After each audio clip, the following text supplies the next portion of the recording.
ሰላም ጤና ይስጥልኝ የተወደዳችሁ የቮይስ ኦፍ ራያ ቤተሰቦች እንደምን ውላችኋል? ታህሳስ 7 2018 ዓ.ም የቮይስ ኦፍ ራያ ዜናዎች ወደ እናንተ የምናደርስበት ሰዓት ላይ እንገኛለን። በቅድሚያም አርዕስተ ዜና። በራያ ዋጃ ከተማ ትላንት ምሽት ሰዎች መታፈናቸውንና ትግራይ የተመረጠ መንግስት ሊያስተዳድራት ይገባል ስለመባሉን ሌሎቹንም ዜናዎች ይዘናል። ቆይታችሁ ከኛ ጋር እንዲሆን በአክብሮት እንጋብዛለን። በራያ ዋጃ ትላንት ምሽት 3 ሰዓት አካባቢ በታጣቂዎች 5 ሰዎች መታፈናቸው ምንጮቻችን ገለጹ። ምንጮቻችን ለራዮች ድምጽ እንደላኩልን መረጃ ከሆነ ከምሽቱ 3 ሰዓት አካባቢ የትግራይ ሰራዊትና ራያ ወሎ አማራ የሚሉ በአውጃኖ ብርጌድ የሚጠሩ ፋኖች በመተባበር የ4 ዓመት ህፃንን ያካተተ የአፈና ተግባር መፈጸማቸው ለጉዳዩ ቅርበት ካለው የመረጃ ምንጫችን ያገኘነው መረጃ ያመለክታል። ትላንት ማታ በራያ ዋጃ ከተማ ከታፈኑት 5 ሰዎች መካከል አብደላ መሐመድ፣ አሚና ጓንቼ፣ የመሐመድ አብደላ፣ የዮሐንስ አቅናውና የ4 ዓመት ህፃን ልጅ ይገኙበታል። በባጃጅ ታፍነው እንደተወሰዱም የደረሰን መረጃ ያመለክታል።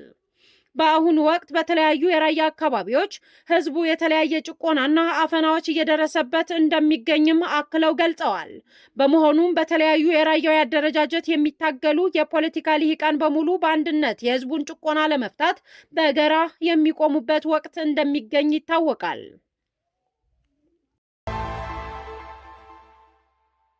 ትግራይ የተመረጠ ፓርቲ ሊያስተዳድራት ይገባል ሲል ስምረት ፓርቲ ገለጸ።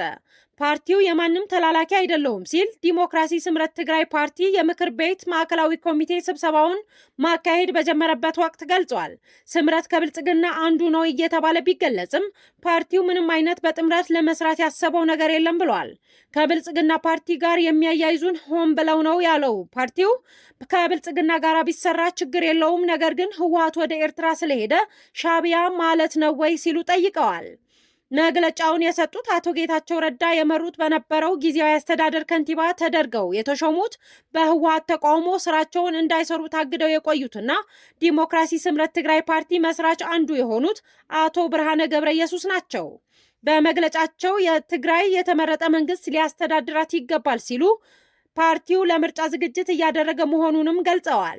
በኢትዮጵያ ምርጫ የፖለቲካ ፓርቲዎች ምዝገባና የምርጫ ስነ ምግባር አዋጅ ቁጥር 1162/2011 ዓ.ም ለኢትዮጵያ ብሔራዊ ምርጫ ቦርድ በተሰጠው ስልጣን መሰረት የክልላዊ የፖለቲካ ፓርቲ ጊዜያዊ የምዝገባ ፍቃድ ለዲሞክራሲያዊ ስምረት ትግራይ ስምረት ግንቦት 18 2017 ዓ.ም መሰጠቱ የሚታወስ ነው።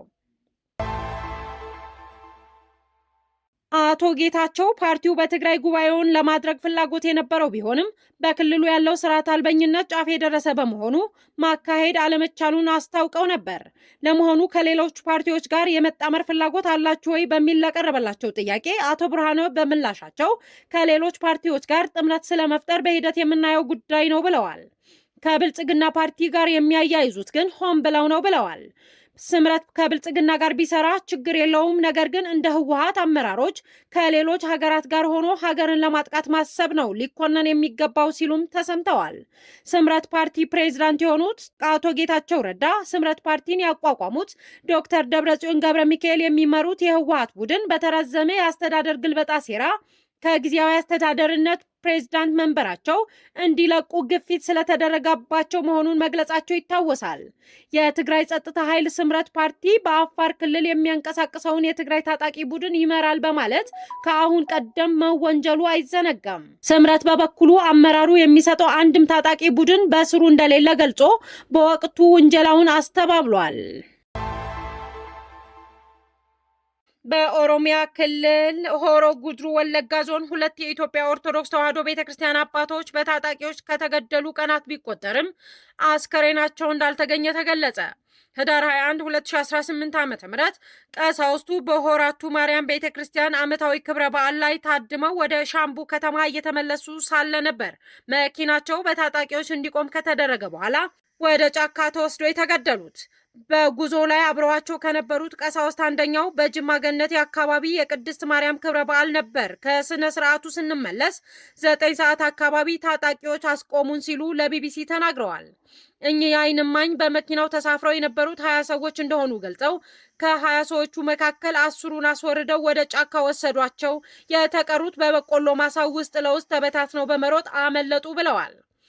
ቄሱ እንደገለጹት ታጣቂዎቹ በሻምቡ ከተማ መግቢያ ላይ መንገድ ዘግተውና ስናይፐር መሳሪያ ይዘው ነበር ብለዋል። ወደ ጫካ አካባቢ ከተወሰዱት ቀሳውስት መካከል የሆሮ ጉድሩ ወለጋ ሀገረ ስብከት ስራ አስኪያጅ፣ ህፃናትና መዘምራን እንደሚገኙበት ተናግረዋል። ጫካ ውስጥ ወስደው በስም ጠሯቸው። አንድ በአንድ በስም ከጠሯቸው በኋላ ልጆቹ ታጣቂዎቹ ከያዙት የስም ዝርዝር ውስጥ ስላልነበሩ ለቀቋቸውም ብለዋል። ኢሰማኮ መንግስት በፖለቲካ በእስር ላይ የሚገኙ ዜጎችን ክስ እንዲያቋርጥና ለተፈረደባቸው ታራሚዎች ይቅርታ በማድረግ የፖለቲካ ምህዳሩን እንዲያሰፋ ጠየቀ። ኢሰማኮ ባለፈው ሳምንት የተደረገውን ዓለም አቀፉን የሰብአዊ መብቶች ቀን አስመልክቶ ዛሬ ባወጣው መግለጫ ግጭቶች በሰላማዊ መንገድ እንዲፈቱ መንግስትም ሆነ በግጭት ውስጥ የሚሳተፉ ታጣቂ ኃይሎች ልዩነታቸውን በጠረጴዛ ዙሪያ በሰላማዊ ንግግር መፍትሄ እንዲያስገኙ ለተጀመሩ የሰላም ንግግሮች ቅድሚያ ትኩረት እንዲሰጡና ግጭት ባለባቸው አካባቢዎች ለተጎዱ ወገኖችና ረሃብ በተከሰተባቸው አካባቢዎች አስቸኳይ ሰብአዊ ድጋፍ ያለ ገደብ እንዲደርስ እና ተፈናቃዮች በሰላም ወደ ቀያቸው የሚመለሱበት ሁኔታ እንዲመቻች ጥሪ አድርጓል። መንግስት በንጹሃን ላይ የሚፈጸሙ ጥቃቶችን በማስቆም ጥፋተኞችን ለህግ እንዲያቀርብና የህግና የፖሊሲ ማሻሻያዎችን በማድረግ ኢትዮጵያ ያልፈረመቻቸውን ዓለም አቀፋዊ የሰብአዊ መብት ሰነዶች እንዲያጸድቅ ተቋሙ ጠይቋል። ወደ እናንተ እያደረስን የነበረውን የቮይስ ኦፍ ራያ የዜና ጥንቅራችን በዚህ አበቃ። ስለተከታተላችሁን እጅግ አድርገን እናመሰግናለን። ሰላም።